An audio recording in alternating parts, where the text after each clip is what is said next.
Hi, welcome to Chapter 6. Here's the beginning of our coding challenges. The first one we're going to do today is designing a game called Flappy Bird. But before we do that, I want to show you how to get there and all the different features so that you can be successful in all these coding challenges to come. First, you want to log into your account. If you do not have an account, then the projects that you do will not be saved. So I highly suggest if you don't have an account, please go get that. You can check out how to do that in my chapter 1 of this course. All right. So I go to the top, I go click on projects right here. And then on this page, you could see I can start a new project. You could click here for a whole list of a lot of different projects that you are might be interested in. And then over here, you could see these are all my projects that I've done.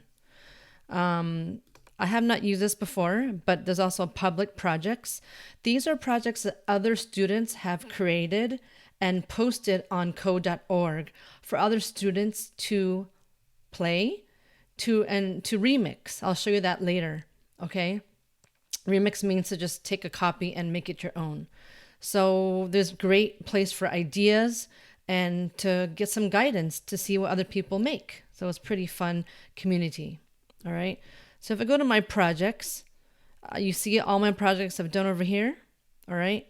But we're going to go to Flappy Bird. So if you're going to go to Flappy Bird, along with me, you can go over here to Games with Events, and then you can click Flappy. Here's my Flappy Bird game. I want you to take a look at it first, and then we'll go over it. So now I'm going to use my mouse to click. And if you don't know the goal of the game, you'll see.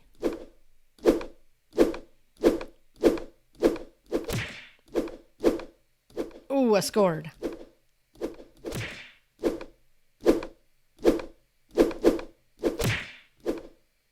Oh, getting low.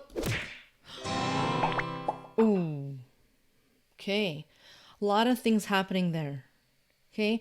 I want you to guess how I did it. Do you know what kind of blocks I used? You can just even think about the category, not the exact blocks. But let's look back to see what happened first. So what happened when I clicked on the game? Did you notice?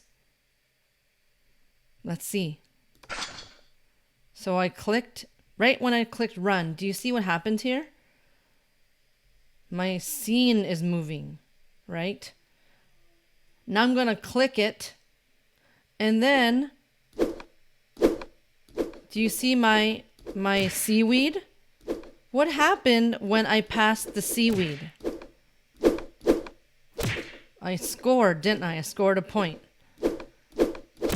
Now you may have noticed in the actual game, maybe the bird actually, the game stops when you touch the obstacle, right? But now what happened when my bird hit the ground? So let's think through those things, okay? 1, how did I get my scene to keep going? 2, how did I program it so that when I click, the bird flaps? And 3, how did I get my score? Right? How did I get it to score? And what was my program to make the game over when the bird hits the ground? Okay, let's look at that. I'm going to reset. So if we look at our blocks on this side right here, let's think about when I click run, what do you see? Do you see this scene here? This is an underwater scene. So actually I set that on there. And then when I clicked tap here, when I click, then my bird will flap. You can also adjust. Oh, did you hear something happen too? When I click the bird, do you hear the flapping wing sound? And do you hear what happens when I hit the seaweed? Can you guess the program for that? Okay. Okay. Now, let's think about this. What do you think I did to get the score? Let's think about this as our algorithm. Don't worry about the blocks. How did I get the score to happen? You just think it out loud to yourself. When I what? Yeah, when I passed the seaweed or the obstacle, then I scored a point. Right? Now, when I hit the obstacle, you heard a sound, didn't you? Right? And then when my bird hit the ground, what happened to the game? It ended. Okay? Now notice that when I click the bird, you hear that wing sound. I could actually program that to make a wing sound. So here I'm going to show you the blocks now so you can see what I did. Now notice I can go here and I could change my obstacles. I could go to sci-fi. I could make the gravity very low or very high, right? I can set my scene to match it, sci-fi, and my speed could be really fast. So do you see how you're thinking, if you're making a game, would you want the person to be challenged or just right? So let's just try it. Let's just not change anything else right now. So look here, one click. Take a look at these on these events on the side. Let's just try it. So we have our sci-fi scene. Oh my gosh, it's really fast. And I did score. Whoa! Notice how I'm having that slap sound when I hit the pipes. And there. So that's pretty fast. So you have to play with it and just try it, right? You can also flap really small or very large. You could play a different sound. I mean, you could play bounce. See that? You can do when it hits an obstacle, you can make a swoosh. How can you make this hard? How can you make it challenging besides the speed? Think about the pipes. When my bird hits the pipes or an obstacle, what should happen to the game? You can make it hard by ending the game. Right? So let's take a look now. So the only things we changed in the second time around is we flapped a large amount, we changed the sound, and we made the game end when the bird hits the obstacle. That's it. So you want to change little by little just to see what it looks like. Just like we said, testing, plan, test, pull it off, right? Let's go. All right. Cross your fingers.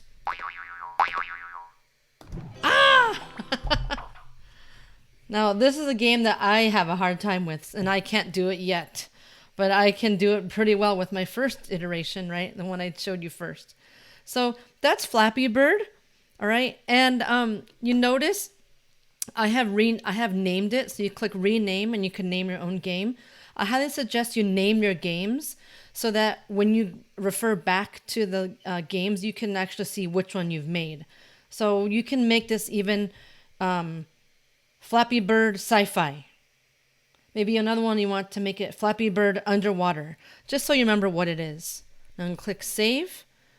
And then you can share so that it appears on the public page.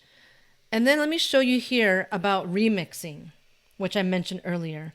So if I go back to my project page, remember it's on the top here, projects, okay? You can look here at public projects. So we have some games here. Like we have Mario. And I like cheese. I'm not sure how to play this, but I'm using my arrow keys to get Mario to the top. This is a classic Mario game. I'm not sure how to do this, but anyway, you can view the code. You click up here. You can see how they made it. This is JavaScript, but you can show blocks. There are the blocks, and that's something that is you're going to learn eventually. We haven't learned this in our course yet, but you definitely can explore that. But what you can do is you can click Remix. That's what I want you to point out to you. What you're doing is you're taking a copy of their work and you're going to be able to change it on your own. You can go in, take out blocks, add blocks. You can make it easier, harder, changing colors, sprites. I mean, it's endless. So that's the fun part about projects. Here's my remixed Mario. I can change it according to anything I want here. Now look, I could rename Mario. I could remix Mario. If you look at Mario, my capital M, maybe Mario 1, I could save it. Now, if I go back to my projects over here, refresh my page, and then I go to my projects. Do you see right here? This is Mario Remix, right? And this is where you could publish it, where you could share it with the community. Just make sure that your work is appropriate for school. Otherwise, it will be taken down. Okay? So those are some great places where you can go look at projects. You can remix, get ideas. All right? See you in the next chapter.